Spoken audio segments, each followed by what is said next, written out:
तो आर्यन जो शाहरुख खान के बेटे हैं उनको लेकर जो पूरा मामला है वो गर्माता ही जा रहा है।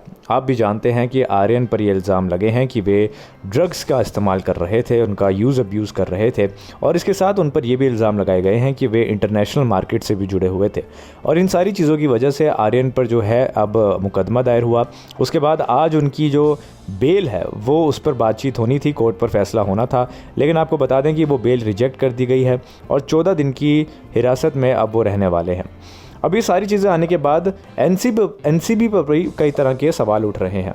आपको बता दें कि नारकोटिक्स कंट्रोल ब्यूरो एक इंडिपेंडेंट ऑर्गेनाइजेशन है, लेकिन इसके बावजूद उनके साथ कुछ ऐसे लोग देखे गए जिनका किसी एक पर्टिकुलर पार्टी से ताल्लुक़ थे। इन सारी चीज़ों की वजह से लोगों ने एनसीबी पर सवाल उठाना शुरू कर दिए। और इसके अलावा भी एक बहुत बड़ा जो इल्ज़ाम एनसीबी पर लग रहा है वो ये कि बहुत जल्दबाजी एनसीबी ने आर्यन के केस में की है।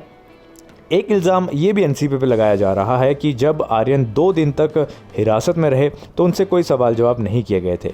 आर्यन हर दिन सोचते थे कि उनसे सवाल जवाब किए जाएंगे, पर कोई भी इन्फॉर्मेशन नहीं ली गई। अब 14 दिन की जब रिमांड मांगी गई है और 14 दिन की जो कस्टडी मांगी गई है उस पर यह बात की गई कि आपने 2 दिन जो आपको मिले थे उसमें क्यों नहीं सवाल जवाब किए और अब 14 दिन में आपको कौन सी ऐसी इन्फॉर्मेशन चाहिए।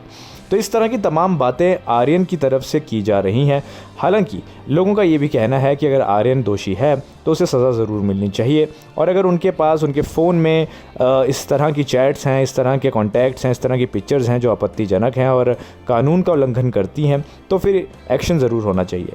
लेकिन साथ में ये चीज़ का भी ध्यान रखना चाहिए कि अगर वो निर्दोष हैं तो जिस तरह से उनको ट्रीट किया जा रहा है, जिस तरह से धारणा बनाई जा रही है वो काफ़ी गलत है। क्योंकि आपको बता दें कि आर्यन की तरफ से कोई भी ड्रग्स नहीं मिले थे जब उनसे छानबीन की गई और उनके पास से इस तरह का कोई भी नशीला पदार्थ नहीं मिल पाया जिसके बेस पर उन पर कोई केस किया जाए।